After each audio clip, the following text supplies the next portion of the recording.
नमस्कार, कैसे हैं आप सब।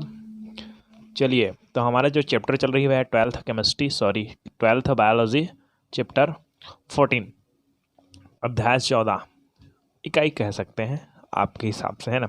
चलिए सीधा नो ड्रामा, सीधा हम लोग चलते हैं पॉइंट में। पारिस्थितिक पिरामिड। एक बात और, यहाँ पर ये जो वीडियो है वो नीट के लिए भी यूज़फुल है और अनेक कंपटीशन एग्ज़ाम के लिए भी यूज़फुल है, या BSc के लिए भी यूज़फुल है, ठीक है ना। तो चलते हैं हम लोग, पारिस्थितिक पिरामिड है क्या, है ना। ये पारिस्थितिक पिरामिड को समझना, पिरामिड का मतलब समझना। पिरामिड मतलब क्या होता है कि जब ऐसे, है ना, यहाँ से इसके चारों तरफ कौन होता है ना, पिरामिड का, ठीक है, इसको बोलते हैं पिरामिड। क्या बोलते हैं? पिरामिड, है ना। तो इसको समझने के लिए आपको 3 चीज़ जानना एकदम जरूरी है। पहला आता है संख्या, दूसरा आता है जैवभार और तीसरा आता है ऊर्जा का प्रवाह। पारिस्थितिक पिरामिड ये तीनों के आधार पर ही बनता है। संख्या के आधार पर बनता है, या तो जैवभार के आधार पर बनता है, या ऊर्जा के प्रवाह के आधार पर बनता है। तो सबसे पहले हम लोग पढ़ लेते हैं पारिस्थितिक पिरामिड है क्या। तो पारिस्थितिक तंत्र के विभिन्न पोषक स्तर, इसके पिछले वीडियो मैंने बता रखी कि पोषक स्तर क्या है। जैसे कि कोई ये सूर्य है, सूर्य तो एक ही होता है ना, कोई सूर्य नहीं बोल सकते हैं, सूर्य है। तो सूर्य से जो उत्पादक है, पौधे हैं, वो पोषण प्राप्त करते, कहा जाए पोषण प्राप्त तो नहीं करता है, वहाँ से वो प्रकाश लेता है और वहाँ से वो अपने भोजन का निर्माण करता है। उत्पादक को उपभोक्ता खाता है, उपभोक्ता ना, प्राथमिक उपभोक्ता को द्वितीयक उपभोक्ता खाता है ना। तो ये सब यानी कौन है? ये सब पोषक स्तर है, पोषक स्तर, ठीक है ना, पोषक स्तर, है ना। ये उत्पादक है प्राथमिक पोषक स्तर है, उपभोक्ता है द्वितीयक पोषक स्तर है, और द्वितीय उपभोक्ता है वो तृतीयक पोषक स्तर है, ऐसा, ठीक है ना। तो पोषक स्तर को समझना क्लियर हो गया। उत्पादक जो अपना भोजन स्वयं बनाते हैं, प्राथमिक उपभोक्ता भी बताया मैंने, द्वितीयक उपभोक्ता भी है जो प्राथमिक उपभोक्ता को खाने कार्य करता है, द्वितीयक है, तृतीयक, ऐसे होते जाता है, तृतीयक जो द्वितीयक पर निर्भर करता है ना। तो पारिस्थितिक तंत्र के विभिन्न पोषक स्तर जैसे उत्पादक, प्राथमिक उपभोक्ता, द्वितीयक उपभोक्ता और तृतीयक उपभोक्ता को संख्या के आधार पर, या जैवभार के आधार पर, या ऊर्जा के प्रवाह के आधार पर, ठीक है ना, वर्ड को समझना कि इन सब को उत्पादक है, प्राथमिक उपभोक्ता है, द्वितीयक उपभोक्ता है, तृतीयक उपभोक्ता को, इसको ना संख्या के आधार पर कह सकते। संख्या मतलब जो अंक है ना, मात्रा जी, संख्या उसके आधार पर, या जैवभार, भार मतलब उसका वजन के आधार पर, या उसमें ऊर्जा का प्रवाह हो रहा है उसके आधार पर हम लोग अगर चित्रात्मक निरूपण द्वारा प्रस्तुत करते हैं। किसको प्रस्तुत करते हैं? ये सब पोषक स्तर को प्रस्तुत करते हैं कि पारिस्थितिक तंत्र के विभिन्न पोषक स्तर जैसे उत्पादक, प्राथमिक उपभोक्ता, द्वितीयक उपभोक्ता, तृतीयक उपभोक्ता को संख्या, जैवभार या ऊर्जा प्रवाह आदि के संदर्भ में चित्रात्मक निरूपण द्वारा प्रस्तुत किया जाए। मतलब चित्रों के माध्यम से इसको हम लोग दर्शाएंगे। उत्पादक को, जैसे कि ये पेड़ हो गया, है ना, भुट्टे का पेड़ जानते हो ना, हाँ। उसके बाद इसको कौन खाता है? इसको खाता है टिड्डा, है ना, ये टिड्डा कौन खाता है? मेढक। ये मेढक बना दिया, ऐसे बन जाता है थोड़ा से, मेढक तक से नहीं लग रहा है, बात अलग है ना। मेढक कौन खाता है? मेढक खाता है सर्प, है ना, ये सर्प, ठीक है।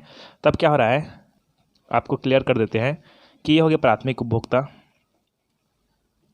द्वितीयक उपभोक्ता, तृतीयक उपभोक्ता, है ना। तो इसको हम लोग दर्शा रहे हैं, किसके आधार पर दर्शा रहे हैं, है ना।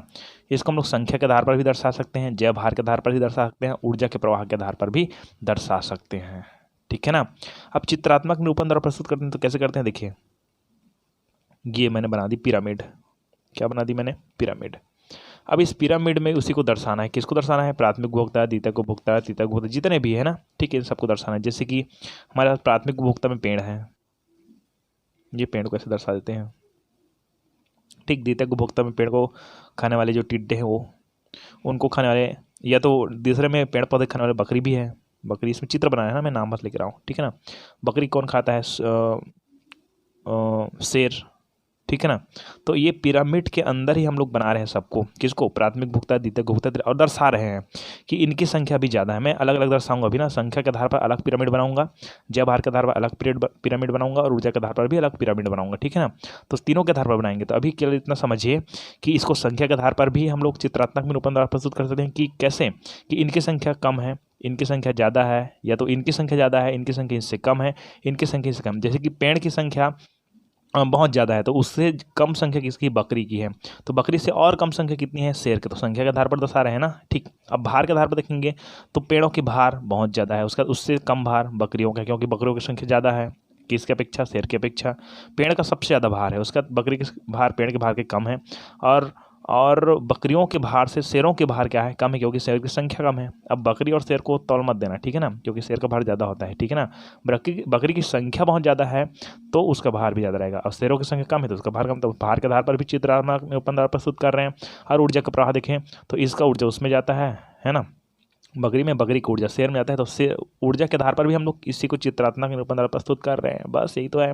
तो पारिस्थितिक तंत्र के विभिन्न पोषक स्तर, जैसे उत्पादक, ये उत्पादक हो गया, ठीक है ना, प्राथमिक उपभोक्ता, ये प्राथमिक उपभोक्ता, द्वितीयक उपभोक्ता एवं तृतीयक उपभोक्ता को संख्या, जैवभार, ऊर्जा प्रवाह आदि के संदर्भ में चित्रात्मक निरूपण द्वारा प्रस्तुत किया जाए तो उसे पारिस्थितिक पिरामिड कहते हैं। पारिस्थितिक तंत्र पूरा दर्शा रहा है ना ये, तो उसको बोलेंगे हम लोग पारिस्थितिक पिरामिड। कंप्लीट, पारिस्थितिक पिरामिड इसको कहते हैं, है ना। अब हम लोग अलग अलग पिरामिड में चलेंगे, ठीक है। तो सबसे पहले हम लोग चलते हैं सबसे पहले आता है संख्या का पिरामिड, है ना, लेकिन मैं उसको दूसरा में बताऊंगा। पहला मैं बता रहा हूँ आपको जीव भार का पिरामिड। ये संख्या को पहले में आता है, लेकिन मैं पहला में जीव भार का बता रहा हूँ, ठीक है ना। आप लोग लिख लेना कैसे लिखना, संख्या पहले लिखना, इसके जस्ट बाद बताऊंगा उसको, है ना। तो जय भार का पिरामिड पहला मैं बता रहा हूँ, ठीक है ना। चलिए, तो सबसे पहले भार को समझना है, जय भार क्या है, जीव भार क्या है ना। तो पारिस्थितिक तंत्र के विभिन्न पोषक स्तर, ये सब पोषक स्तर है। विभिन्न पोषक स्तर के जो जीव है, उत्पादक के अंदर जो जीव आता है, प्राथमिक उपभोक्ता के अंदर जो जीव आता है, उस जीव के बारे में बताया जा रहा है ना, कि पारिस्थितिक तंत्र के विभिन्न पोषक स्तर के जीवों के शुष्क भार को, शुष्क भार मतलब एकदम शुद्ध कहा जाए, उसके गुरुत्वाकर्षण बल से संबंधित नहीं है, केवल शुष्क भार को उसका क्या बोलते हैं, जीव भार कहते हैं। क्या बोलते हैं, जीव भार। जैसे कि थोड़ा समझा देता हूँ मैं, कि ये मान लो जाए एक बिल्ली है ना, बिल्ली का भार मान जाए 50 kg है ना, कितना kg है, 50 kg। तो पृथ्वी में गुरुत्वाकर्षण बल है, इसी कारण इसका मान कितना रहेगा, 50 kg रहेगा। अब बिल्ली को मैं अगर चंद्रमा में ले जाता हूँ, ठीक है ना, तो बिल्ली का भार 50 kg नहीं रहेगा। ओके, क्यों, क्योंकि चंद्रमा में गुरुत्वाकर्षण का बल नहीं है। तो बिल्ली का जो भार है वो 50 kg था, किसमें, पृथ्वी में, और चंद्रमा 50 kg नहीं है, उससे कम हो जाएगा, ठीक है ना। लेकिन बिल्ली की जो भार और एक होता है द्रव्यमान, क्या होता है, द्रव्यमान, मात्रा बोल सकते हैं उसको, मात्रा, ठीक है ना। तो उसकी मात्रा कितनी थी, 50 kg था, मात्रा कितना था, 50 kg, और भार कितना था, 50 kg। तो पृथ्वी में उसका भार कितना है, 50 kg, और मात्रा कितना है, 50 kg, ठीक है ना। लेकिन पृथ्वी में उसका भार तो 50 kg नहीं रहेगा, लेकिन मात्रा तो 50 kg रहेगा ना, वही उसका शुष्क भार कहलाएगा उसका, ठीक है ना। तो पारिस्थितिक तंत्र के विभिन्न पोषक स्तर के जीवों के शुष्क भार को उसका जीव भार, मतलब कोई अन्य और बल नहीं लगता है, उसका शुष्क भार बोलते हैं उसको, ठीक है ना। तो पारिस्थितिक तंत्र के विभिन्न पोषक स्तर के जीवों के शुष्क भार को उसका जीव भार कहते हैं, ठीक है, या जैव भार कहते हैं। क्लियर है, क्योंकि जीव भार को समझना पहले है, तब समझेंगे लोग जीव भार का पिरामिड को, ठीक है ना। तो यही क्लियर हो गया कि पारिस्थितिक तंत्र के विभिन्न पोषक स्तर के जीवों के शुष्क भार को उसका जीव भार कहते हैं, ठीक है। अब डाल लीजिए आप पारिस्थितिक जीव भार का पिरामिड, यहाँ शुरू करेंगे, ठीक है ना। चलिए, तो जो आपको यहाँ पर बताया हूँ उसी को अगर आप याद कर लिए होंगे तो कोई दिक्कत नहीं होगा। कैसे, देखिए, पारिस्थितिक तंत्र के विभिन्न पोषक स्तर, इसमें भी बोला हूँ मैं, ठीक है, जैसे उत्पादक, ठीक है ना, प्राथमिक उपभोक्ता, द्वितीयक उपभोक्ता, तृतीयक उपभोक्ता को, यहाँ तक तो सेम को, संख्या, जय भार या ऊर्जा, तीनों में से एक को लिखना है, ठीक है ना। तो पारिस्थितिक तंत्र के विभिन्न पोषक स्तर, पारिस्थितिक तंत्र के विभिन्न पोषक स्तर, उत्पादक, प्राथमिक उपभोक्ता, द्वितीयक उपभोक्ता, तृतीयक उपभोक्ता, इसको शॉर्टकट में लिख दिया हूं ना, द्वितीयक उपभोक्ता, तृतीयक उपभोक्ता को जय भार के संदर्भ में, देखिए संख्या कट गया और ऊर्जा प्रवाह कट गया, ठीक है ना। तो जय भार के संदर्भ में चित्रात्मक निरूपण द्वारा प्रस्तुत किया जाए तो उसे जीव भार का पिरामिड कहते हैं, है ना। ओके, यह कह सकते हैं कि यदि प्राथमिक उपभोक्ता, द्वितीयक उपभोक्ता एवं तृतीयक उपभोक्ता के बीच के संबंध को है ना, संख्या के आधार पर प्रस्तुत किया जाए, जीव भार के आधार पर प्रस्तुत किया जाए, है ना, तो उसे जीव भार का पिरामिड कहते हैं, जीव भार का पिरामिड कहते हैं। ठीक, ऐसा चलता है। दोनों दोनों अच्छा, बहुत सरल है। उसको भी लिख सकते हो, इसको भी लिख सकते हो, ठीक है ना। तो चलिए अब हम लोग चलते हैं जीवभार के पिरामिड में। वास्तव में इसका पिरामिड कैसा हो सकता है। अब यहाँ पर क्वेश्चन आता है कि जीवभार का पिरामिड उल्टा होता है कि सीधा होता है, ठीक है ना। तो उल्टा और सीधा में क्या फ़र्क है, उतना ही समझना है अपने को कि उल्टा किसको बोल देंगे और सीधा किसको बोल देंगे, है ना। अच्छा समझिएगा, है ना, कि अगर कोई भी चीज़ अगर ना कम होती जाए, इसमें उल्टा लगता है। जब कोई भी चीज़ अगर कम होते जाता है ना, तो उसको हम लोग उल्टा मानेंगे। चलिए देखिए, संख्या यहाँ पर ज़्यादा है, उसके बाद कम होगा, उसके बाद कम होगा, तो हम बोलेंगे सीधा हो रहा है। तो यहाँ पर लिखना जीवभार का पिरामिड, है ना,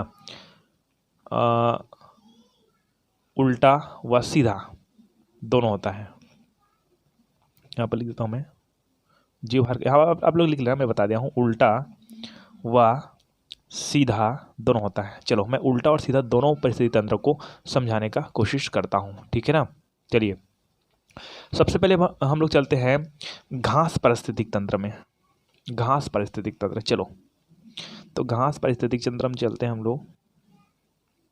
ये पिरामिड बना दी मैंने, मस्त स्केल में बनाना, ठीक है ना, अच्छा से। हाँ, तो सबसे पहले मैंने घास बना दी यहाँ पर बहुत सारे, ठीक है, दुबी जी। हाँ चलो, तो घास पारिस्थितिक तंत्र में, है ना, जो जीव भार के क्षेत्र में अध्ययन करते हैं, है ना, तो जो उत्पादक है, मतलब ये जो घास है, सबसे ज़्यादा मात्रा में घास का मैदान में सबसे ज़्यादा घास रहेगी ना, सभी घास को इकट्ठा करेंगे तो उसका भार क्या रहेगा, सबसे ज़्यादा रहेगा, है ना। अब उस घास को कौन खाता है, उस घास को खाता है गाय। यहाँ पर आप चित्र बनाना गाय का या भैंस का, ठीक है ना। तो देखो दुनिया में इतना बड़ा घास का मैदान है, मतलब बहुत ज़्यादा, आप तुलना करना आना चाहिए ना, जैसे कि गाय और घास का तुलना करेंगे तो भारी कौन है, गाय है ना भारी। एक घास का तुलना मत कर देंगे तो भारी हो जाएगा गाय। लेकिन मैं एक घास का तुलना नहीं कर रहा हूँ, मैं पूरा विश्व की घास का तुलना कर रहा हूँ। अतः विश्व का नहीं कह सकते, पूरा पारिस्थितिक तंत्र की घास का तुलना कर रहा हूँ। तो घास की संख्या ज़्यादा है कि गाय की संख्या ज़्यादा है, नहीं, घास की संख्या ज़्यादा है ना। इसीलिए घास का जो उत्पादक है ना, उत्पादक घास है ना, वो क्या है, ज़्यादा है, मतलब उसका भार ज़्यादा है। यहाँ पर ज़्यादा लिख दिया मैंने, ठीक है ना। अब नीचे जाते हैं तो गाय और भैंसों की संख्या बहुत ही कम है ना। जब इसकी संख्या कम है तो इसका भार भी क्या रहेगा, कम हो जाएगा, ठीक है। मतलब पूरे घासों की अपेक्षा इसकी भार क्या हो गया, कम हो गया, क्या हो गया, कम। अब गाय भैंस को कौन खाते हैं, भेड़ बकरी, सॉरी भेड़ बोलता हूँ, सियार वगैरह, या तो शेर कह सकते हैं, गिदड़ और शेर तो एक साथ मिलकर खाते हैं, क्योंकि सबसे ज़्यादा गिदड़ पीछे पीछे जाता है शेर के, है नहीं, तो इसका यहाँ पर मैं शेर बना देता हूँ, ठीक है। तो ये ज़्यादा है, उसके बाद उसकी अपेक्षा ये कम है। इसका भार की तुलना कर रहा हूँ ना मैं, संख्या की तुलना नहीं कर रहा हूँ, भार की। अब उसके बाद सियारों की संख्या बहुत कम होती है, गिदड़ों की संख्या बहुत कम होती है, तो गायों की अपेक्षा इसके भार भी क्या हो जाएगा, कम हो जाएगा। और सियारों से और कम होता है शेर, उसकी संख्या कम होती है, जिसकी संख्या कम होगी भार कम होगी, ये भी कम होते जा रहा है। आप ये तुलना मत कर देना जैसे कि शेर और ऐसा शेर और गिदड़ दोनों से मिलकर इसको खाता है, ऐसे नहीं कह सकते हम लोग, शेर गिदड़ को खाता है ऐसा नहीं कह सकते हैं, क्योंकि गिदड़ ऐसा होता है जिसको शेर खाना पसंद नहीं करता, इसलिए क्या होता है कि गिदड़ और शेर दोनों ने किसको, गाय भैंस को खाते हैं, ठीक है, ठीक है ना। तो अब क्या कर सकते हैं हम लोग कि इसका जो भार है दिन प्रतिदिन क्या होते जा रहा है, कम होते जा रहा है। अब कम हो गया मतलब मैंने क्या बताया, सीधा, मतलब जो घास का पारिस्थितिक तंत्र है उसमें जीव भार का पिरामिड, घास के पारिस्थितिक तंत्र में जीव भार का पिरामिड सीधा होता है, ठीक। चलिए अब उल्टा में चलते हैं, उल्टा देखते हैं, है ना। अब तालाब का पारिस्थितिक तंत्र देखते हैं या झील का देखते हैं, झील या तालाब का, है ना, झील या तालाब का देखते हैं। इसको मैं उल्टा बना रहा हूँ क्योंकि उल्टा होता है ना। चलो झील में देखना, तो झील में पारिस्थितिक तंत्र में क्या होता है, जो पादप प्लवक होते हैं, पादप प्लवक। अब पूरे मैदान में बहुत सारे घास होते हैं ना, अब कोई झील में थोड़ी घास रहेगा, उसमें क्या पादप प्लवक रहेंगे, मतलब कुछ शैवाल्स रहेंगे। तो शैवालों की मात्रा क्या रहेगी, थोड़ा सा कम रहेगी, 1 रहेगा, 2 रहेगा, 3 रहेगा, ज़्यादा ज़्यादा शैवाल है नहीं तालाब में जी, ठीक है। तो पादप प्लवकों की संख्या, शैवाल की संख्या, है ना, सबसे कम होता है, लेकिन उनसे ज़्यादा, है ना, अब संख्या कम है मतलब भार भी क्या रहेगा, कम रहेगा। ठीक है, यहाँ पर कम लिख देता हूँ मैं, यहाँ पर ज़्यादा लिखा था ना मैं, यहाँ पर कम लिख देता हूँ, है ना। अब इस सवाल को एक मछली नहीं बहुत सारे मछलियाँ खाती हैं, है ना, बहुत सारे मछलियाँ खाती हैं। तो मछलियों की संख्या अगर ज़्यादा है तो भार भी क्या हो जाएगा, ज़्यादा हो जाएगा। छोटी मछलियाँ जी, है ना। और जो सबसे अंतिम में रहता है नीली व्हेल, तो आप जानते होंगे सबसे बड़ा मछली, तो उसका भार और बहुत खतरनाक रहता है। ठीक है ना, भले ही संख्या एक हो लेकिन कई करोड़ों को मेंटेनेंस कर सकती है। ठीक है ना, तो इसका भार और क्या होता है, ज़्यादा होता है। मतलब यहाँ देखो, ज़्यादा से कम कम कम होते होते गया, यहाँ से कम से ज़्यादा ज़्यादा, मतलब ये क्या है, उल्टा है, उल्टा। तो देखिए, कम होते होते जाएगा मतलब सीधा पिरामिड है, और ज़्यादा होते होते जाएगा मतलब उल्टा पिरामिड है। अर्थात हम लोग कह सकते हैं कि जीव भार का जो पिरामिड है उल्टा एवं सीधा दोनों होता है। चलो, तो आ जाते हैं आपके पहले नंबर में, संख्या का पिरामिड। ठीक है, जीव भार का पिरामिड में को मैंने पहले कर रखी थे, दूसरा हो जाएगा इसके लिए, इसके आधार पर हम लोगों का संख्या का पिरामिड। ठीक है ना, लेकिन आप लोग संख्या का पिरामिड पहले लिखना है ना। तो संख्या के पिरामिड क्या है, बस वही सेम सिचुएशन। पारिस्थितिकी तंत्र के विभिन्न पोषक स्तर, जैसे कि उत्पादक, प्राथमिक उपभोक्ता, द्वितीयक उपभोक्ता, तृतीयक उपभोक्ता को। अब वहाँ पर जीव भार की जगह क्या लिख दिया मैंने, संख्या। संख्या के संदर्भ में चित्रात्मक निरूपण द्वारा प्रस्तुत किया जाए तो उसे संख्या का पिरामिड कहते हैं। आप सोचोगे अचानक अचानक अक्षर कैसे बदल जाता है करके, है ना। ठीक है, तो ये पुराने स्टूडेंट्स लोगों से लिखवाया गया है ना। ठीक है, उसको बोलते हैं संख्या का पिरामिड कहते हैं। ठीक है ना, अब बातें करते हैं कि ये सीधा होता है कि उल्टा होता है। तो ये भी क्या होता है, सीधा और उल्टा दोनों प्रकार का होता है। सीधा या उल्टा दोनों प्रकार के प्रकृति का हो सकता है। कौन, जो संख्या का पिरामिड है। ठीक है ना, तो संख्या का पिरामिड में मैं थोड़ा समझाने की कोशिश करता हूँ कि कौन सा वाला उल्टा होता है और कौन सा सीधा होता है करके। ठीक है ना, तो सबसे पहले हम लोग चलते हैं ये क्रॉपलैंड, है ना। तो संख्या का पिरामिड देखते हैं, तो सबसे पहले हम चलते हैं ग्रासलैंड को, तो हम लोग देख लिए घास के मैदान वाले को। ठीक है ना, है ना। तो यहाँ पर थोड़ा सा देख लीजिए संख्या के आधार पर। चलो, तो हम लोग घास के पिरामिड में चलते हैं ना। ठीक है ना, तो क्या होता है घास के पिरामिड में कि सबसे पहले पाया जाएगा क्या, यहाँ पर पेड़ पौधे। ठीक है, जिसकी संख्या क्या रहेगी, ज़्यादा। अब भार को छोड़ दीजिए ना, अब मैं संख्या का आधार पर रहता हूँ, तो उनकी संख्या क्या रहेगी, ज़्यादा। उस पेड़ पौधे को खाने वाले जो कीट होते हैं उनकी संख्या थोड़ा सा क्या रहेगी, कम। ठीक है ना, और उस कीटों को खाने वाले मेढकों की संख्या भी क्या होती जाएगी, कम। ठीक है ना, और ऐसे ऐसे होते हुए जाए सर्प की संख्या भी कम होते हैं। सर्प की संख्या, नागिन नाग का संख्या, टीवी में आजकल ज़्यादा आता है नाग, है ना, लेकिन रियल में नहीं मिलता है। और नागों की संख्या फिर क्या हो जाएगी, कम हो जाएगी। और उनसे कम अब आजकल हो रहा है जो बाज है वगैरह है, या मयूर है, सर्प को खाता ना मयूर। ठीक है ना, तो देखो ये ज़्यादा से कम होते होते जा रहा है, मतलब मैंने बताया था आपको, अगर कम होते होते जा रहा है मतलब पिरामिड क्या है, सीधा है। ठीक है ना, चलिए अब हम लोग चलते हैं दूसरे नंबर में, किसी वृक्ष के पिरामिड में संख्या के आधार पर देखते हैं। ठीक है ना, चलिए तो अब हम लोग चलते हैं दूसरा पिरामिड में, जिसको हम लोग को उल्टा बनाना है ना।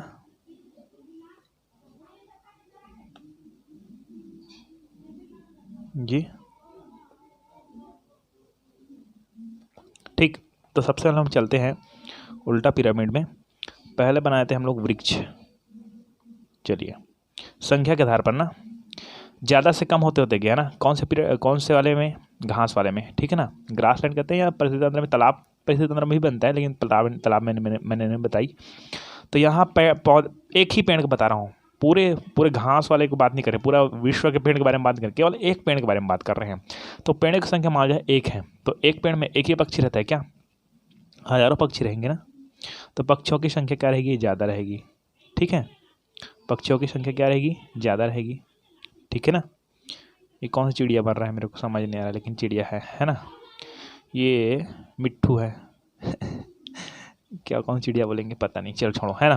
तो ये चिड़ियों की संख्या पेड़ की अपेक्षा ज़्यादा रहेगी ना, क्योंकि एक पेड़ में बहुत सारे घोंसले रहेंगे, बहुत सारी चिड़िया रहेंगे। ठीक है ना, और अगर ये चिड़िया मर जाती है, जो भी हो जाती है, ठीक है ना, तो इस चिड़िया को खाने वाले एक कीड़ा रहेगा क्या, बहुत सारे कीड़े रहेंगे ना, कीड़ों की संख्या ज़्यादा रहेगी ना। देखो कीड़ों की संख्या ज़्यादा रहेगी, क्योंकि जब कोई जीव मरता है तो बहुत सारे कीड़े खाने लग जाते हैं उसको। तो देखो यहाँ से एक कम था, फिर ज़्यादा हो गया, ठीक है, उसका फिर ज़्यादा हो गया। तो देखो कम से अगर ज़्यादा हो रहा है तो क्या बोला मैंने, कम से अगर ज़्यादा हो रहा है तो ये हो गया उल्टा। क्या हो गया, उल्टा। ठीक है ना, तो सीधा हो रहा है, अगर अगर कम हो रहा है तो सीधा है और ज़्यादा हो रहा है तो उल्टा है। तो इस प्रकार से ये पिरामिड है। ठीक है ना, संख्या का पिरामिड। चलो आगे चलते हैं, तीसरा नंबर का है ऊर्जा का पिरामिड। बस वही है कि ऊर्जा के पिरामिड को वास्तविक प्रतिदर्श माना जाता है। वास्तविक पिरामिड ना, क्योंकि हमेशा ये सीधा रहता है। सीधा मतलब कम होते होते जाएगा। ठीक है ना, चलिए, तो किसी भी पारिस्थितिक तंत्र में निश्चित समय, इसका कुछ अलग परिभाषा टाइप से है, किसी भी पारिस्थितिक तंत्र में निश्चित समय एवं निश्चित इकाई क्षेत्र में विभिन्न पोषक स्तरों पर उपस्थित जीवों द्वारा प्रयुक्त की गई ऊर्जा की कुल मात्रा को प्रदर्शित करने वाले पिरामिड को ऊर्जा का पिरामिड कहते हैं।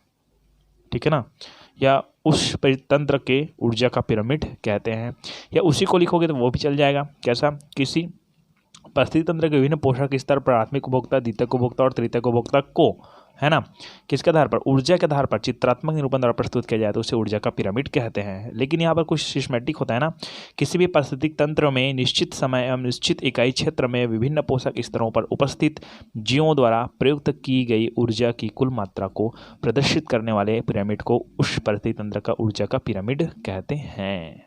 ठीक है, चलो चित्र हम समझते हैं। चलो तो यहाँ पर चित्र हम देख लीजिए, मान जाए मैं बनाया था यहाँ पर ऊर्जा का पिरामिड हमेशा सीधा ना। तो पहले ग्रास लैंड के बारे में बताते हैं। घास, कोई भी पिरामिड बनाओ सब में ये रहेगा। तो चलो अब ये हो गया प्रोड्यूसर, है ना। अब इसमें 100% कोई ऊर्जा होती है मान लो जाए, ठीक है। तो इसमें क्या होता है कि पहले बार में हो जाता है रेस्पिरेशन, है ना, और डिकम्पोजिशन, अपचयन, उपापचय क्रिया बोल सकते हैं इसको। ठीक है ना, और इसको बोलते हैं श्वसन। क्या बोलते हैं, श्वसन।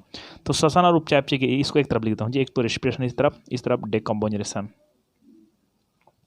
ठीक है ना, तो यहाँ पर क्या होती है, कम होती जा रही है। तो यहाँ 100% ऊर्जा, उसमें से कुछ परसेंट ऊर्जा है इसमें खर्च हो जाती है, 21% ऊर्जा इसी में खर्च होती है। तो बाकी जो गया उसकी मात्रा थोड़ा सा कम रहेगा ना, ऊर्जा कम हो गया ना, ऊर्जा क्या हो गया, कम। लेकिन ऊर्जा यहाँ पर हास नहीं हुआ है, केवल यूज हुआ है। ठीक है ना, मतलब परिवर्तित हुई है। ऊर्जा का कभी हास नहीं होता, याद रखिएगा, ऊर्जा संरक्षण के नियम के आधार पर। ठीक है ना, चलिए, तो यहाँ पर कम हो गया, इस जीओ में गया, ये मेढा टिड्डा में गया, टिड्डा बना देता हूँ मैं। तो ऊर्जा थोड़ा सा कम हो गया। अब इसके ऊर्जा को हम लोग फिर 100% मानते हैं, जितना ऊर्जा गया होगा उस ऊर्जा का हम लोग 100% मानते हैं। तो फिर क्या होगा, रेस्पिरेशन और डिकम्पोजिशन, इन दोनों में फिर खर्च हो जाएगा और फिर थोड़ा सा कम मात्रा में ऊर्जा जाएगा ऊपर में। अब ये कम मात्रा मतलब ये ऊर्जा है कम होते होते जा रहा है ना मात्रा, लेकिन ऊर्जा खपत हो रही है ना, केवल मतलब खत्म नहीं हो रही है, खत्म नहीं होती कभी भी ऊर्जा। ठीक है ना, मतलब वो क्या रूपांतरित होती है ना। तो कम होती है उसको क्या बोलते हैं, सीधा। तो हम लोग समझ गए ना कि ऊर्जा का पिरामिड हमेशा क्या होता है, सीधा होता है, जो पहले मैंने बता रखी है आपको। ठीक है, चलिए आगे का और इम्पोर्टेंट टॉपिक है अपघटन। अपघटन क्या है ना, ये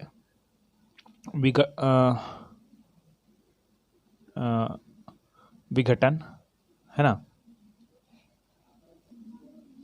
वहाँ पर जो डिकम्पोजिशन बताता था मैं, डिकम्पोजिशन मतलब वही विघटन है, एक प्रकार से विघटन। और उसमें मैं दो प्रकार का बताया था, विघटन भी बताता था और साथ में संश्लेषण, तो उसको उपापचय क्रिया बोलते हैं। ठीक है ना, तो डिकम्पोजिशन मतलब केवल अपघटन होता है। क्लियर है, चलिए।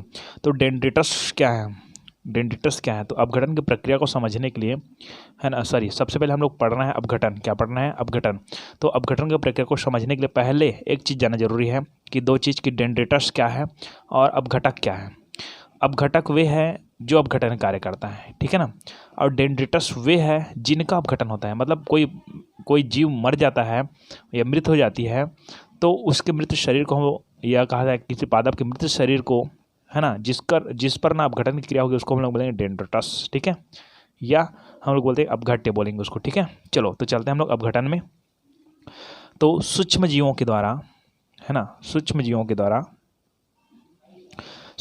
के द्वारा जटिल कार्बनिक पदार्थ को, अब ये मृत हो जाती है तो इसमें कार्बनिक पदार्थ होती है। ठीक है ना, तो सूक्ष्म जीवों के द्वारा जटिल कार्बनिक पदार्थ को भौतिक एवं रासायनिक विघटन कर भौतिक मतलब जो दिखता है ना, रासायनिक मतलब जो हमको ठीक से दिखता नहीं है, मतलब जिसमें रासायनिक क्रियाएं होती है। भौतिक तो नॉर्मल ऊपर से होती है, ठीक है ना, रासायनिक क्रिया अंदर से होती है। तो सूक्ष्म जीवों के द्वारा जटिल कार्बनिक पदार्थ को भौतिक एवं रासायनिक विघटन कर उन्हें सरल पदार्थों में तोड़ना अपघटन कहलाता है।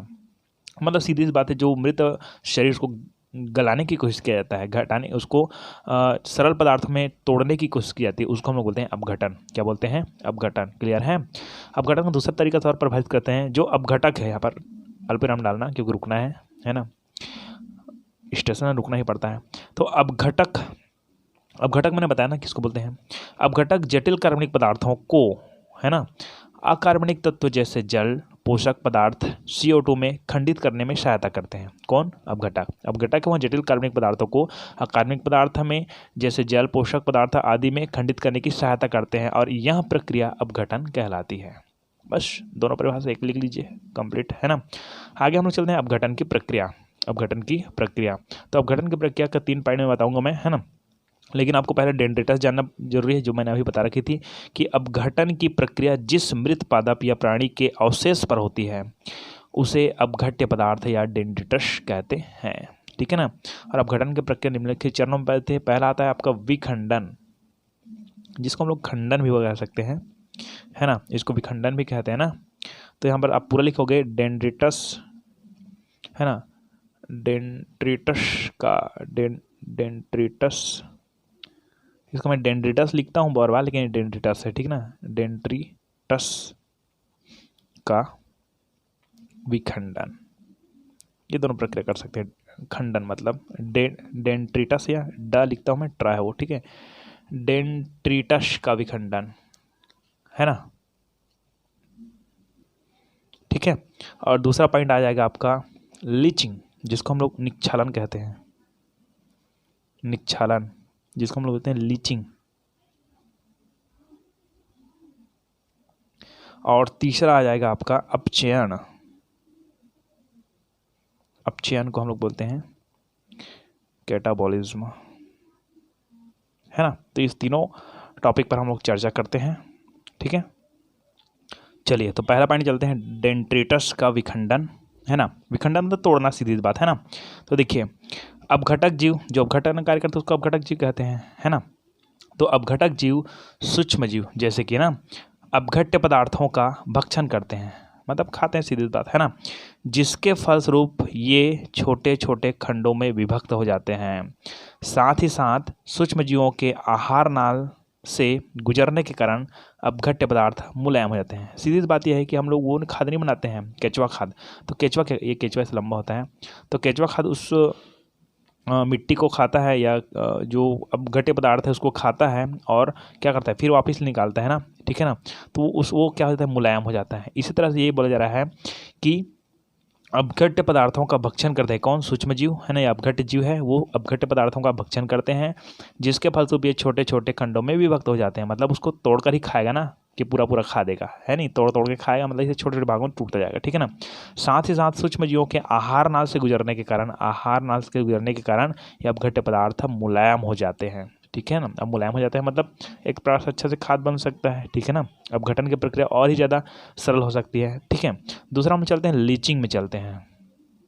लीचिंग को हम लोग क्या बोलते हैं? निक्षालन, ठीक है ना, कि विखंडित अपघट्य पदार्थ के शर्करा, यहाँ पर विखंडित हुआ ना ऊपर में, ठीक है ना। तो विखंडित अपघट्य पदार्थ के शर्करा तथा अनेक पोषक तत्व, अनेक जो पोषक तत्व है उस पोषक तत्व मृदा में उपस्थित जल में विलय हो जाता है। जो ये अपघट्य पदार्थ का विखंडन हुआ, ठीक है ना, इसमें उपस्थित कौन? शर्करा है, अनेक प्रकार से पोषक तत्व, ये क्या हो जाता है, मृदा में जल होता है ना, सूखा अवस्था में रहे, कुछ अवस्था में रहे, मृदा में जल की मात्रा रहते ही रहती है, ठीक है ना।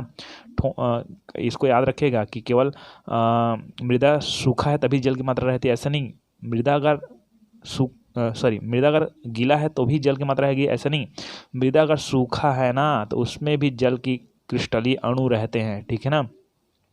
तो विखंडित अपघट्य पदार्थ के शर्करा तथा अनेक पोषक तत्व मृदा में उपस्थित जल में विलय हो जाते हैं। मतलब इस अपघट्य का जो पोषक पदार्थ है वो कहाँ, मृदा में उपस्थित जो जल है ना, उस जल में क्या हो जाते हैं, विलय हो जाते हैं तथा उससे विलग होकर मृदा के भीतरी क्षेत्र में चले जाते हैं। यह प्रक्रिया लीचिंग कहलाती है। मतलब मृदा से और भीतर चले जाते हैं, मतलब पोषक तत्व नीचे निकल जाती है, ठीक है ना। यह प्रक्रिया कहलाता है लीचिंग। क्या कहलाता है, लीचिंग।